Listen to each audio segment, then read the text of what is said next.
Hey everybody, Thomas here, and today I'm here with Mr. Robert, and we're going to go over the sharpening of planer blades. Now, he's already gone through and sharpened a couple sets here. These are 3-blade planer blades and everything, and this is going to be the sixth set we're working on. Now, to give you an idea, some of these, I think this one right here is a good example. They have some nicks and divots and stuff in them. Obviously, they've hit some kind of metal or something like that. So, yeah, that's one thing we're going to work with. We're going to try to clean this up as best we can. I'll take it away to Mr. Robert. A fella sent me these planer blades the other day. Well, about 3 months ago, actually, because I've had shoulder surgery and I hadn't been able to do anything. So I'm feeling a little bit better. So I thought I'd get out here and work on a man's planer blades. Well, he sent me 6 sets of planer blades. That's 18 blades. And all these blades have been sharpened by whoever. So this is one of the widest blades he sent me, and it has been sharpened a couple of times. You can see the difference in the blades right here. This blade is at its maximum life of use. I might be able to sharpen it this time, but then after that he'll have to throw it away. And I mean, how many times do you think you can sharpen a planer blade? That depends on how well a man takes care of his blades.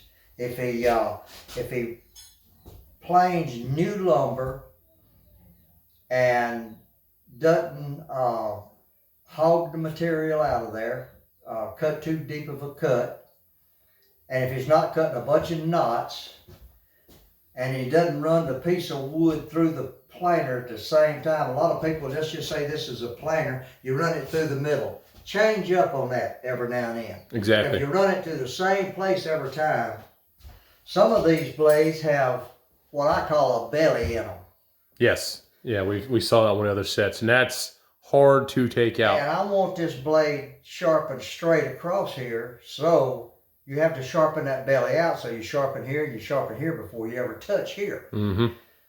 So take care of your blades and try not to run in the exact same place every time. I know sometimes that might be hard to do, to get it in your mind. Well, I always move on mine. I run over here a while, in the middle a while. I've just been doing it for a long time, and that's just what I do. Exactly. Now, the tool you have here, this is one of the things we picked up about a year and a half, maybe 2 years ago. Yeah. We went picking at a guy's place. This is a Grizzly 6-inch. It's a model G2790. Okay. Half horsepower. I bought it used. It's in excellent shape, runs great. This is a course wheel that I have on here, and the reason I'm running the course wheel is because the blades are in such bad shape. Yes. And here in a second, well, he'll show you this first too. This is a fine wheel. Really puts a nice edge on there. This actually puts a good edge on there, this course wheel. It'll put a good sharp edge on there.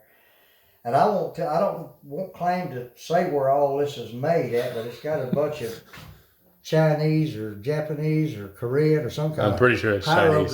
Hieroglyphics on there, I call it. So one of the tools that we use is this right here. And there's probably a couple of y'all out there have seen this. But if you look on this actually, you spin everything. But Mr. Robert's going to kind of show us a little bit. Now, he's already dressed this stone or cleaned this stone up, but what can you tell us about that tool? Thomas thought this tool was kind of neat. I thought it was just a regular machinist tool myself, because I've been using them ever since Moby Dick was a minute. But all it is it's a grinding wheel dressing tool. So what this does is, whenever I slide this across here, it rides somewhere on the face of this rock, but it slides in the same place all the time. So what you have to do, and this wheel will clog itself up with a metal off of that planer blade. And whenever it does, you're not cutting anymore, it's just sliding on there. So I'll turn this on. It's a really quiet machine. Very well balanced. It's wide open right now. So what you do is you take this, and I'm just holding it here. I'm not putting any pressure. what that does is cleans all this metal out of the pores of this grinding rock, and it flattens it out, makes it flat. Now what you have to do on this machine is this is the holder that holds the blades, and back here in the back is the stops. So what I have to do is whenever I put this blade in here, you might notice right here, you'll see some grinding on the edge of this, is where I did those last narrow blades. I have my stops out as far as they will go to push this blade out. And it's still grinded on my holder. So I'm gonna put a note in the man's box telling him when I'm gonna wrap this set of blades up and that other set of blades up, and tell him that once these get dull again, that's the last time. That's the end of their life. Exactly. So I put this in here, and I take my machinist scale, and I measure from here out to the edge of the blade, and I get it the same distance from here as 3/8 of an inch there, and 3/8 of an inch here. So I get it the same distance in here. You do it by adjusting these adjusting screws. You screw them in, and then you lock them down with your lock nut so they don't move. Okay. So we have our blade in there now. I've already accomplished that. So I have my blade in there. So I put my hand on here and I kind of push that blade forward, and then I start tightening it up. Okay. I have 5 tightening knobs back here that holds that blade in place.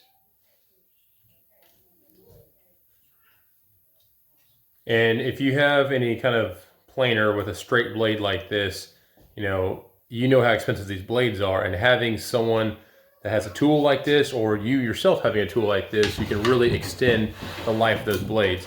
Now, another thing is we actually have sharpened the blades that are off of the Dewalt planer. So if you're looking at some of those entry-level Dewalt planers, you can sharpen those. They are a much, much thinner blade, and you get about 1 sharpening. They're 2. Are they sharp on both edges? Yes, yes. No.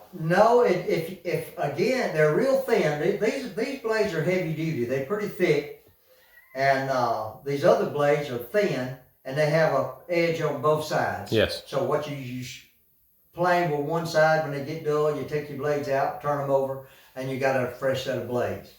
You could probably sharpen those twice. Twice, okay. You could, if you sharpen them twice, if you don't have to grind a lot to get chips or whatever out of them. And if you know the blades I'm talking about, I mean, it's been a while since I bought them, but I believe they're in the range of like 60-ish, maybe a little bit more dollars for a set of 3.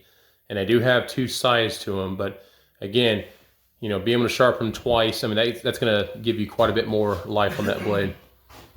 Okay, so what you got now?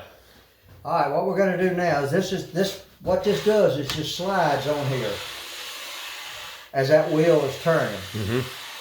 And we're going to, let's show the face of this blade before we ever do anything to it. Here's the face of it. And you can see the nicks and stuff in there. It's not sharp. Yeah. I mean, it's sharp. But it's not. You ain't going to hurt yourself too much on it. It's not like a razor. So anyway, we're going to show you what will happen when we come across here. And what I did is I lowered my wheel so my blade is not touching. I will turn it on,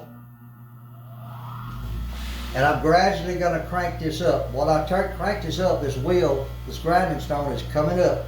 It's going to meet the face of this blade.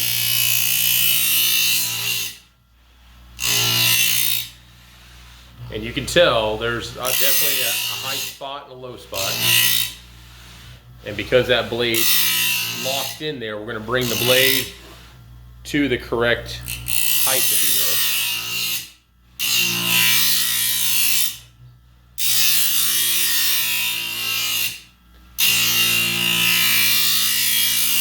will. Now, what about angle? How do you match your angle?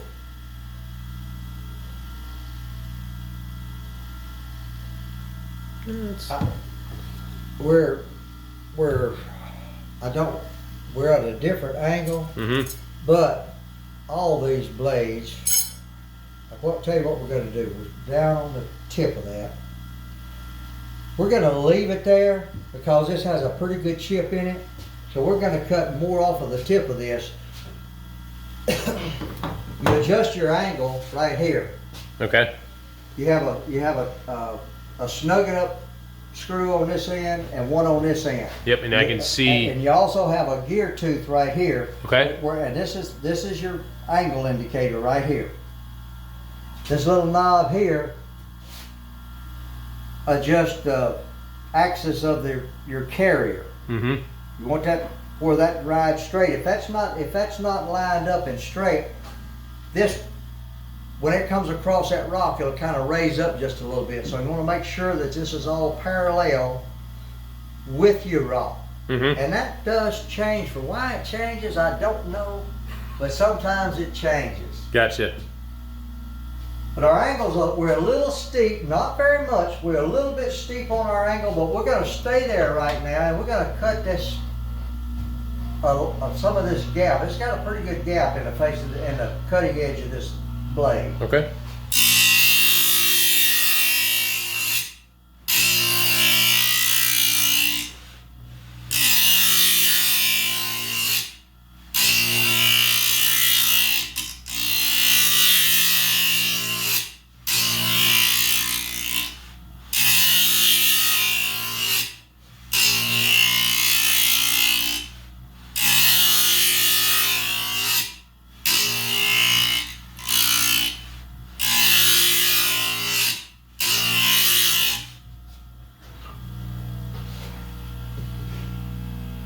You've taken out most of those nicks and stuff. See if we can kind of show that on there, but it is definitely sharper.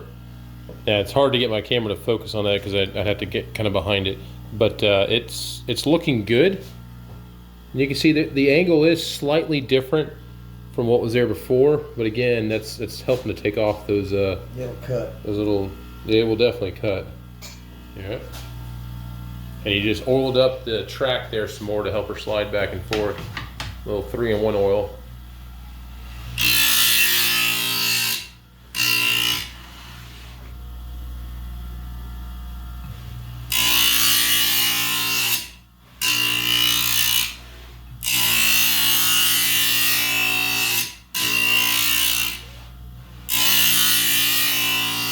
So we're going to cut away 1 second here, and then we'll go ahead and start filming back once we get this one blade done, and we're going to show a comparison between the old and the new. Okay, folks, we have sharpened the first blade of 3, and just to kind of show you, it's hard to see, but this blade is the one that's been sharpened. This is the one that's next up, and you know it's really hard to tell on the camera, but this blade here, you can tell the center portion is actually like thinner than the end, so we're gonna have to work on that. But that is a blade that has been sharpened up, and we've taken out most of that nick and stuff in there. And what we're gonna do, you can see on this back side, you see the edge is slightly raised up, and we were expecting that, but this is when he comes in with this really fine sandpaper, and he'll take that rolled edge down everything and clean it up, and then make these things ridiculously razor sharp. So again, we're loaded up with the next blade already, and one of the things we didn't show earlier, and I'm going to kind of see if I can show this from the side, disconnect my phone over here, is to match the angle. Let me put my camera down. To match the angle, what we did, we had to essentially look at the stone in relation to the blade. We bring the actual stone up to it, but you know, we visually look down it and try to replicate that same angle. And you know, you really can't tell in here, but we are making a full contact. You don't want to just, in the beginning we were just getting a tip, then we flattened it out and everything. We're getting the full face of that blade and everything in order to you know, go into the full meat of the blade, because you don't want to have 2 angles on the blade. Just like when you're sharpening a regular knife, you want to make sure that you properly hit that whole face. The main thing is when you're sharpening a set of blades, you don't, once you get your angle set, you don't want to change that angle. Yes. You want to leave it the same for all 3 blades. And then your planer will cut good. Mm-hmm. And if you notice, I want to talk about this on Robert's nose. He has a black spot. My youngest daughter is out here. He was playing around, and yeah, as you can see, your hands get quite dirty when you're dealing with, you know, metal and oil and stuff like that. But anyways, just to make my daughter laugh, he put some of that gunk on his nose, so he looks like he's not Rudolph. There he goes. It's off now. Now you're probably gonna look back and say, "Oh my goodness, he had that on there the whole time." The nose knows. The nose knows.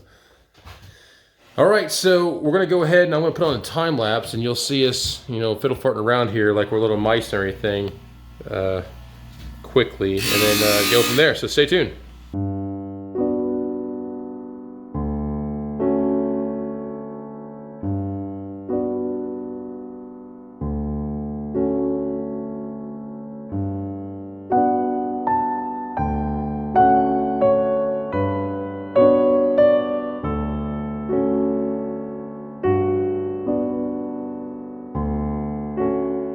Okay, folks, now we're on the last portion of this where he's going to take it away, Mr. Robert.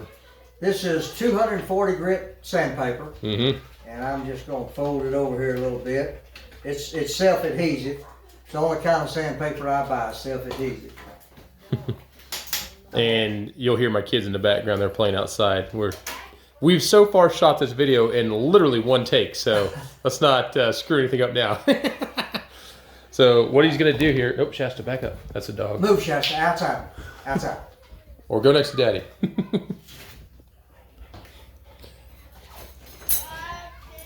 Yeah, so he's got gloves on because these are sharp. I mean, these are no joko sharpo.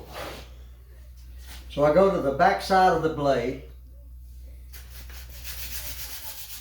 and I just, whenever you're sharpening that, you get a little rolled edge on that. Anybody that's ever sharpened a pocket knife or a planer blade or a chisel or anything like that, you know, you use some, this is leather on here, you'll get that little rolled edge, and you need to just kind of slick that off to get that real fine edge on there.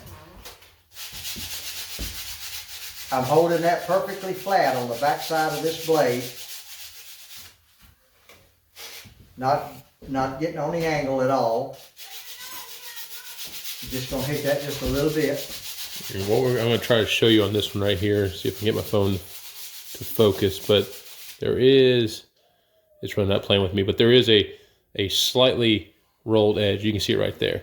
There's a slightly rolled edge, and that's what he's taking off.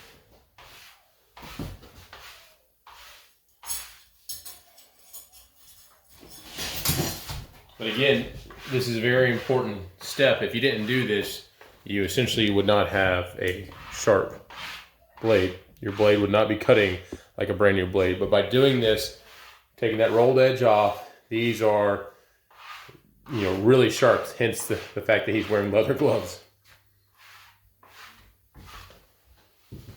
How does that one feel, Thomas? Be careful of that.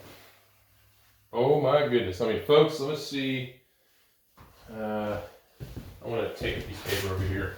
I'm going to use your instruction manual. All right, go ahead. Go right ahead. So, we'll take this right here. Make sure I have this in film. That will cut, folks. That will cut.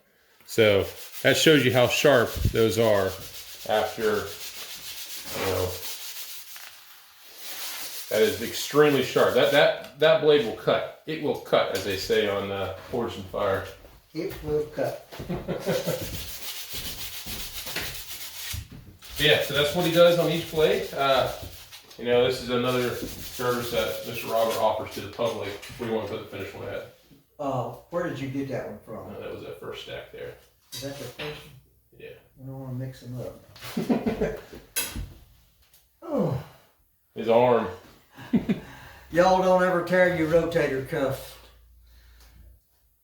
I have to go to the torture chamber 3 times a week up here at Encore Rehab. In Leesdale. And don't say, oh, that hurt, because they just bear down on it a little harder. Say, ooh, that felt good. And it don't feel good. Oh, Lordy, my shoulder. But, yeah, Mr. Robert, if you didn't know the story, it was a few months back, about 2 months ago? Yeah, no, about about 4 months, 3 or 4 months ago. Yeah, so we were loading a 1220 sawmill, actually the one I've been working on everything, onto my dad's truck. And Mr. Robert, I told him not to, but he's stubborn, and anyways, he would have done it probably any other way too. But anyways, he ended up pushing on the sawmill and ended up popping his shoulder, and he knew something had happened right away, and I felt real bad. Hey, something I do every day. I work. I'm not one of them. When I retired almost 19 years ago, I hadn't had a day off since. I just keep getting up every day. And it hasn't helped that I've started promoting his business. I mean, it's good for his business, but also at the same time, the man's sharpening. He's actually now just getting back into sharpening. Count them over there now. Yeah, let me count how many. And there's one out there just about empty. My wife, when I retired, my wife did not have a list of things that she wanted me to do. She had a book, a big book. Well, I worked on that for a long time, and then I got into the craft business, and that's what I've been doing ever since. So if you count the one that's outside that's nearly done, the man has sharpened over 1,400 saw blades. Now that's since February. That's since February. That ain't too shabby. 1,400 blades by myself. Now that's sawmill blades, not planer blades, but still that's quite a few blades. And we are gonna actually. I watched that video for the first time. We actually show the sharpening and everything. I had some issues with my camera when we shot that. We'll probably shoot another video because every time Mr. Robert sharpens a blade, he learns a little bit more. So you can teach an old dog some new tricks because he's about as old as it comes. And if Donald's watching, I don't know. I hear stories about who's two dog and which one. I mean, it's back and forth, but actually, I got a cousin named Donald. In fact, he was on Searching for Sawmills. Episode number 2, the old big circle sawmill up in Greene County. That's exactly right. I never had a brother, and he's the closest thing I ever had to a brother. So, how it works is, whoever sees the other one first, two dogs. And I could tell you the story. I think you should. I think we can PG rate it. So you want to go and tell the story what two dogs means? We better not tell that one. All right, so if you come to the Sawmill Show, I'll tell it. 30 October up in Tennessee at Natchez Trace, that's 30 October 2021, you will hear the story of how either Mr. Robert or his cousin Donald got the name Two Dog. It goes back. It's an old Indian tradition. Old Indian tradition. All right, folks. Well, I hope you enjoyed this video. It's a little bit long, but thankfully we shot everything in one take. We didn't have to reshoot anything, and I think I'll be able to compile this together, so it's a pretty cool video. But again, Mr. Robert, I say he's a master sharpener of many tools. Old machinist mate. He can figure out some stuff. But hope you enjoyed the video. Please like, subscribe. The channel is always growing. And if you have any questions about sharpening, let us know. We're going to go ahead and shoot some more videos like this in the future. And we're going to probably reshoot the how to sharpen a saw blade a little bit more and see if we can fine tune that. But a lot of people have enjoyed these videos. So again, we'll see you around. If you have any questions or comments, please let us know. Thank you.